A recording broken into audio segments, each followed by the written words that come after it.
Boa tarde, amigos, amigas, irmãos, a paz do Senhor. Eu estou aqui hoje porque Deus me mandou fazer essa gravação e compartilhar com vocês. Há mais ou menos um mês atrás, talvez um pouco mais, eu me apresentei ao Senhor e pedi a Ele que Ele me desse as perguntas, que me fizesse as perguntas que eu mesma não tinha coragem de me fazer. Foi logo que começou essa pandemia e me pareceu que eu precisava ter essa sinceridade com Deus, né? Me apresentar assim ao Senhor, dizendo a Ele: Senhor, me mostra as coisas nas quais eu ainda falto tanto contigo, eu ainda fraquejo tanto na minha fé. E aproximadamente uns 5 dias o Senhor começou a me perguntar quais são as tuas 30 moedas, quais são os teus 30 talentos de prata. E para mim, assim, foi muito estranho, porque eu não havia feito a ligação entre a Páscoa e os 30 talentos de prata. Então, me ajoelhei e orei e pedi ao Senhor que Ele me revelasse isso, né? De que se tratava. É óbvio que eu sabia que era uma referência à traição feita por Judas contra Jesus. Eu também conheci o texto bíblico que trata disso, mas eu não estava entendendo o que o Senhor queria me dizer com isso. E então eu fui estudar a palavra de Deus e venho estudando. E a primeira coisa que veio para mim foi como eu precisava que essa pergunta me fosse feita. Como eu precisava como eu precisava parar para achar a resposta dessa pergunta dentro de mim. E isso que eu compartilho com vocês é uma coisa que primeiro para mim serve. E aqui não há nenhum julgamento, ao contrário, porque a palavra de Deus diz que a justiça é dele. Assim, uma divisão com vocês, um compartilhamento com vocês daquilo tudo que Deus tem falado comigo ultimamente. Então, a primeira coisa que me veio em relação aos 30 talentos de prata não foi que eles foram pagos, mas para que eles foram usados. E isso inverte um pouco a lógica das coisas, né? Porque quando eu me perguntei para que eles foram usados, na verdade, eu estava me perguntando para que o meu pecado é usado.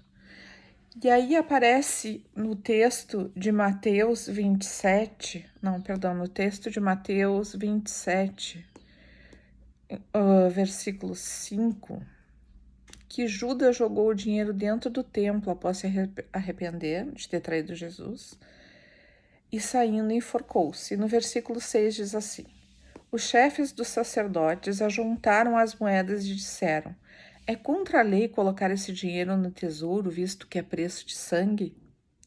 Então decidiram usar aquele dinheiro para comprar o campo do oleiro, para cemitério de estrangeiros. Por isso se chama campo de sangue até o dia de hoje. Então se cumpriu o que fora dito pelo profeta Jeremias. Tomaram as 30 moedas de prata, preço em que foi avaliado pelo povo de Israel, e as usaram para comprar o campo do oleiro, como o Senhor me havia ordenado. Muitas vezes nós pecamos contra Deus, e nós pecamos todo o tempo, porque essa é a essência, essa é a nossa natureza. Mas nós não paramos para nos perguntar para que serve esse pecado, ou por que esse pecado é cometido. E outras vezes a gente não para se perguntar o porquê se peca. Veja, eu sei que o Senhor é meu Salvador. Eu sei que eu dependo de Jesus completamente. Eu sei que se Deus não quiser, eu não dou um passo à frente, nem um passo atrás, se não for da permissão dele. E eu também sei que é no centro da vontade dele que eu sou o melhor que eu posso ser. Não porque eu seja alguma coisa, mas sim porque a misericórdia dele opera em mim.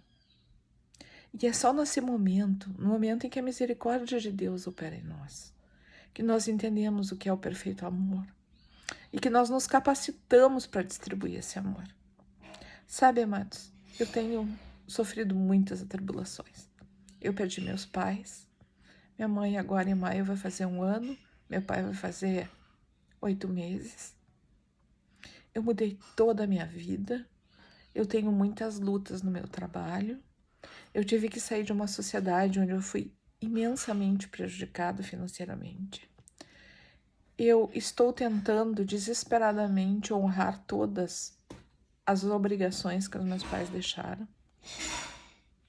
E além disso, eu me sinto cansada, porque faz muito tempo que eu não tiro férias. Mas existe um lugar em que todas essas atribulações são nada, que é exatamente o lugar em que eu me ajoelho e eu me ponho na presença do Senhor e eu digo: Pai, eis-me aqui, opera em mim a tua misericórdia, porque eu preciso desesperadamente de ti. E foi quando eu estava nesse lugar que o Senhor me perguntou: Isabel, quais são as tuas 30 moedas de prata? E eu venho buscando essa resposta. Na busca por essa resposta, eu encontrei uma outra, para uma pergunta que eu muitas vezes me fiz. Por que Jesus perde seu tempo comigo? E essa segunda pergunta também foi respondida quando eu busquei a resposta sobre as 30 moedas de prata. Senão, vamos lá.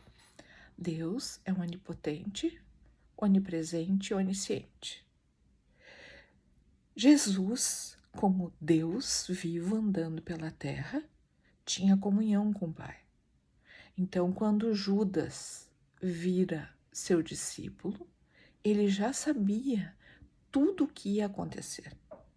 Ele já veio preparado para isso. E existe uma frase de Jesus que é perfeita para explicar isso, que está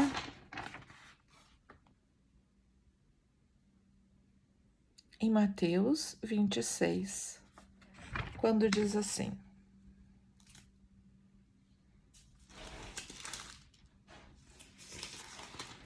Mateus 26 diz assim, 26:6. Jesus é ungido em Betânia. Estando Jesus em Betânia, na casa de Simão, o leproso, aproximou-se dele uma mulher com um frasco de alabastro contendo um perfume muito caro. Ela o derramou sobre a cabeça de Jesus quando ele se encontrava reclinado à mesa. Os discípulos, ao verem isso, ficaram indignados e perguntaram: por que este desperdício? Este perfume poderia ser vendido por alto preço e o dinheiro dado aos pobres. Percebendo isso, Jesus lhes disse: por que vocês estão perturbando essa mulher? Ela praticou uma boa ação para comigo, pois os pobres vocês sempre terão consigo, mas a mim vocês nem sempre terão. Quando derramou este perfume sobre meu corpo, ela o fez a fim de me preparar para o sepultamento.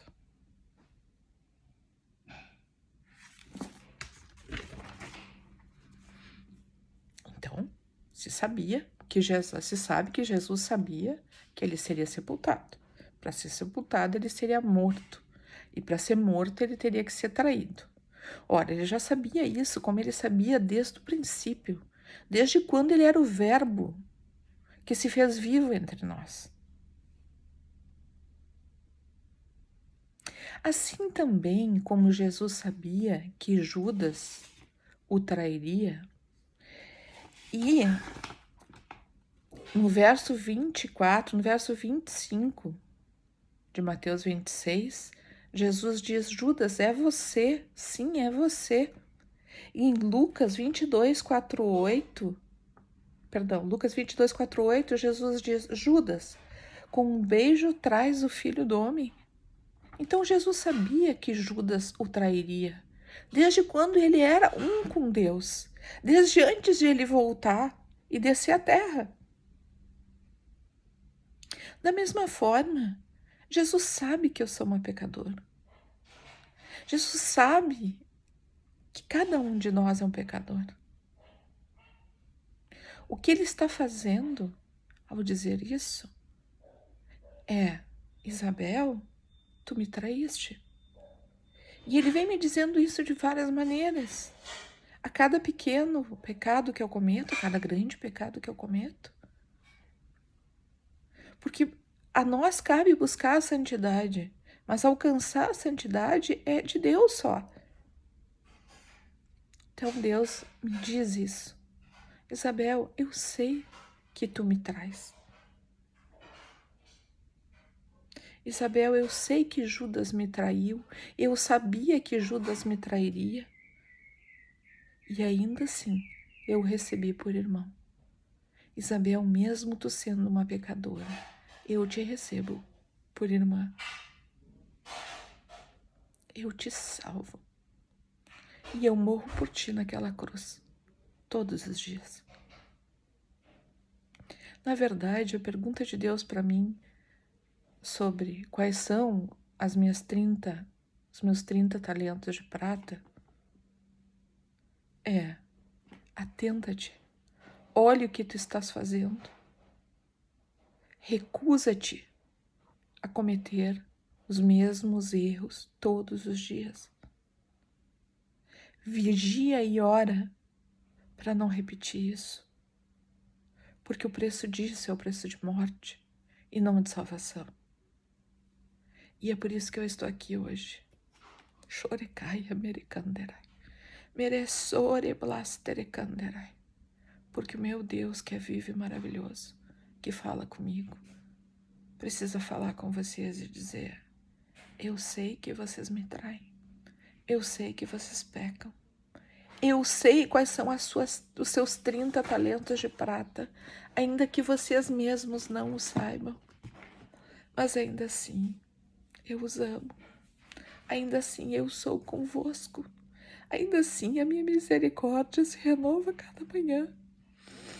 Ainda que você não saiba como vai resolver as coisas, eu, seu Deus, sei. Porque não há nada que escapa da minha mão, nada que escapa dos meus olhos. E eu estou contigo todos os dias, até a consumação do tempo. A palavra de Deus nos ensina que no mundo nós teremos aflições, mas que Ele venceu o mundo e nos dias tem de bom ânimo. Sabe, amada, ontem eu não tinha bom ânimo. Ontem eu não podia ficar em pé. Meu corpo não ficava em pé. Eu estava numa exaustão enorme. Talvez a maior exaustão que eu já tenha sentido na minha vida. Eu estava atribulada, mas eu não estava desesperada.